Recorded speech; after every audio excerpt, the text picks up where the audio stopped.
today I'm going to touch the topic that is on everyone's mind, relationship. What is the key attributes of a healthy relationship? Where do we get this direction for the next generation? Because I think the next generation is completely lost on the concept of relationship. What I tell people and what I try to execute in my own life is I don't come into a relationship asking what you will give to me. Wow. I come to that relationship saying, how can I make this day be better for you? Everyone talks about, okay, leave your baggage at the door. At the Iyer clinic, we don't. We say, bring your baggage and give it to me, I will hold it. That is so powerful because honestly, when you say leave something at a door, it's a condition you are already putting in that I'm going to accept you minus the baggage. Correct. And here what I'm saying is you are no good to me in my office if your life outside at home is falling apart. Hello everybody. Hello Dr. Iyer. Welcome Hello. to From Struck to Strong. And here we are officially recording for our first episode on January 19th. How are you feeling? It is a new thing. But like all new things, it has to begin somewhere. So I guess today it is. Today it is.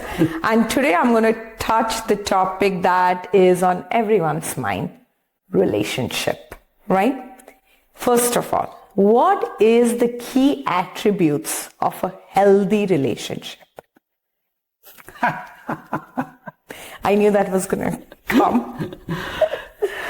So, in preparation for this, we have had discussions offline on relationships, and you had asked me what I should be thinking about, and we have shared notes about our thoughts on relationship. And I didn't get to tell you at that time, but it is impossible for someone to be in a healthy relationship if they cannot be in a healthy relationship with their own self. Because the first relationship you have in this life is with your own self. Every other relationship comes out of that. What happens is you project the health of your relationships into the relationships you have with everyone else. So whatever deficiencies or strengths that you have in your own internal relationship will get projected as deficiencies and strengths in the relationship you manifest with everyone else. So everyone starts by saying, I'm going to have a healthy relationship and I need A, B, C, D, X, Y, Z to be happening. That person needs to do these things, I need to do these things, and everything is good. That will only end in a transaction that is not a relationship. I hear you. How do you discriminate between that thin line of working on yourself or identifying your strength versus being selfish? Because what is happening, we hear a lot about, this is about work on yourself. But I think what we are, as you said, it's very flawed, very skewed in the social media world, right? How do you define that? What does working on yourself mean? So relationship is the one thing where you don't have a roadmap. You can't go to school to learn it. It is literally like flying an airplane and making the airplane from cargo plane into a fighter jet while it is in the air, while it is flying. And no SOP. And no SOP. No SOPs. So you have to change the airplane in flight without crashing. So that is the real problem about relationships. But it is doable. And the formula for doing it is A, both parties being willing to make mistakes, knowing that they are honest mistakes. Both parties willing to pick the other person up when the other person stumbles and falls, knowing that they are trying their best and making mistakes, but they are committed to actually making. See, I've been married 38 years. Yep. All right? My wife and I are not perfect people. Yep. We have a ton of flaws, but I have a commitment, and so does my wife, to not make this life work with anybody other than the flawed person that I am. That's a very valuable insight. So she has made the commitment that yes, my husband is flawed, but I will make a life with this man and this man alone, and I have made the same thing. So when you have that commitment, then there is some ground to actually try to improve. Otherwise, if that commitment is not there, then you really can't even begin. How do we reset this attitude of commitment in this fleeting world where everything is so fast, gratification, instant, everything is instant? So everyone talks about commitment as if they'll say, I'll be committed if you show me XYZ things to be committed to. Okay. So whenever you do that, it is still a transaction. You are not having a relationship. You are having no different than a transaction that I would have with a woman on the street. That is not a relationship. That is a bargain. Where do we get this direction for the next generation? Because I think the next generation is completely lost on the concept of relationship.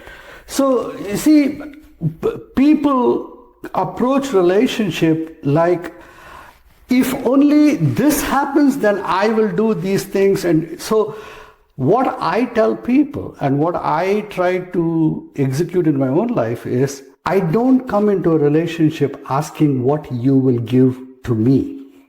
Wow. I come to that relationship saying, how can I make this day be better for you? And how can I extract my satisfaction by seeing this day for you become better? I do the same thing in my office. See, in my office, we have relationships that we make promises to each other. When we see, everyone talks about, okay, leave your baggage at the door. At the Iyer Clinic, we don't. We say, bring your baggage and give it to me, I will hold it. That is so powerful, because honestly, when you say leave something at a door, it's a condition you are already putting in that I'm going to accept you minus the baggage. Correct. And here what I'm saying is, you are no good to me in my office if your life outside at home is falling apart. So that means for you to be a really good partner in my relationship as an employer and an employee, that's a relationship. Yeah. So in that relationship, if you have to be really good for me, I have to make sure that your whole life works. Nice. So when we hire people in the Iyer Clinic, the question we ask is not what you're going to do for us. I ask, if by working here, what do you want to happen in your life? You give me 3 things that you want to have happen for you. If the employee or the future employee cannot give me those 3 things, I cannot hire them. I will not. I tell them, all right, you have every qualification to be hired, but you have to answer these 3 things, which is the deal breaker. If you can't answer these 3 things, we cannot hire you. And they have to give me 3 things that they expect to get in their life out of being a part of the Iyer Clinic. Now, once they give me those 3 things, I say, okay, I can fulfill only 1 out of these 3. Are you okay with that? And I just love it how you took relationship not just as a spouse relationship, but an employer-employee. Everything is a relationship. Yes, I just love that spin you put on it. And emotional baggage. Obviously, relationship is such a vast concept. I don't think we are going to wrap it up in 20 minutes, right? So I would do segments of it. And this one, I want to focus on emotional baggage. How do we guide people to, first of all, to identify the baggage? Second of all, what do they do about the baggage? Every emotional baggage you have is a conversation that you have, and it's an opinion, a narrative, a judgment that you have about something that happened in your life. So it is a story that you are cooking up in your head. And now it may be a valid story in terms of if the story that is going on in your head, oh, so and so did this, because this is what they are thinking, or this is what they are planning to do, or this is what they think about me. All of that is a story. Now, that story may be aligned accurately with the facts, or it may be just a concocted story that you are having that is not in connection with the facts. But regardless, it is still a story. So, you have to ask yourself the question, am I wedded to the story or am I wedded to the relationship? How much is the story adding to the relationship, or how much is the story going to just making me feel good or feel right? I'll give you an example. I was waiting for that. None of my podcast is complete without your examples. No, because the stories are what makes it so much more relevant. So in my clinic as a physician, I get patients who are struggling with their relationships. There are two areas that are recurring themes.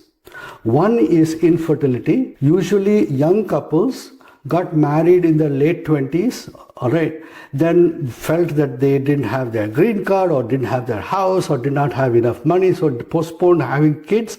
Now they are in the 6th, 7th or 8th year of their marriage, and now they are trying to get a baby and they are not able to conceive for some reason. And what is more, they do all the tests and they find that all the tests are okay. They are fertile. They are making eggs. This man's spermatozoa is fine.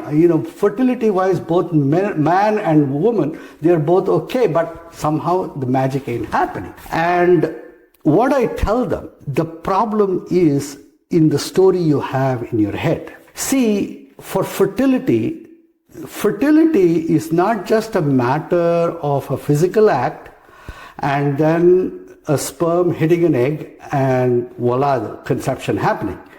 Fertility is a complex neuroendocrine chemistry.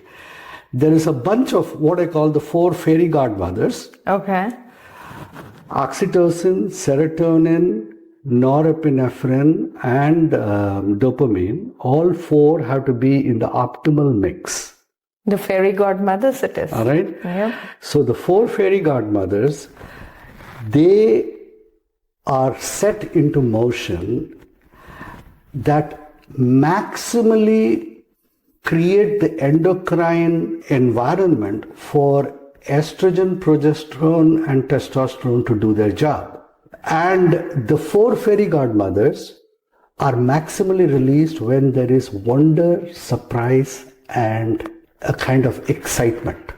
Wonder, surprise, excitement. All right? And that's part of any relationship. Correct. And this wonder, surprise, and excitement really does not exist as intensely on the 8th year of a marriage as it is on the 8th month of marriage. You know why?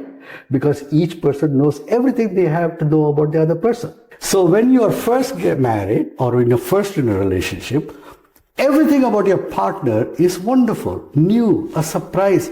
Every little thing, you're discovering something new every day. Same as with the employer-employee. Exactly. Yeah.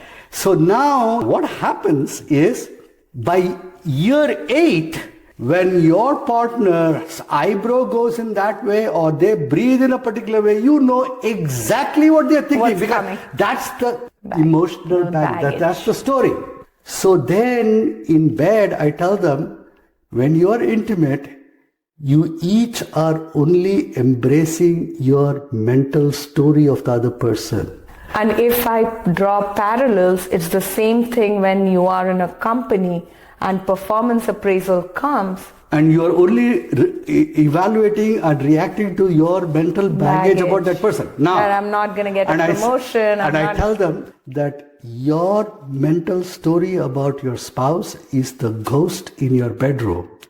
And you both are making love to a ghost. And guess what? You can't get a ghost pregnant. Wow. I know it's powerful, and I think it's going to take time for people to understand, but that's a very powerful statement. is the mental image of the spouse. That's the ghost. So we all have been living with a ghost. Next episode, I'll show you how you can kill the ghost. Yes. So stay tuned. Next one is we are going to kill the ghost. And then there is just not words like ghosting, breadcrumbing. There is actual words like infantilization. Right, doctor? Yeah. Oh, yeah. We are going to talk in depth about infantilization. So the next podcast, how do we kill the ghost?